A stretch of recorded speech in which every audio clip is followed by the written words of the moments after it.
अरे हम नाही राम सैया माटी के घर में पका बना इलाकी वाला भी लगे अंदर जाती है कि पका बना कवनो सा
हेलो और आइए दोस्तों एक शानदार पुरस्कार मांगने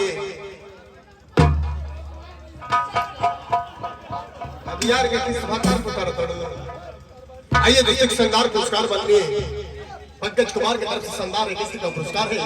और भैया का कहना है कि सरखा जी कि उम्र क्या है इंसान बदल जाता है। देखा तो है कैसा बदल हुई बड़ी उम्र क्या है इंसान बदल जाता है और वक्त की आंधी में संसार बदल जाता है।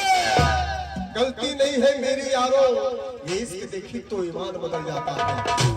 तो मैं चाहूंगा भैया के लिए एक शानदार स्टूडियो दफा हमारी कंपनी मार्केट में सरखा जी। हेलो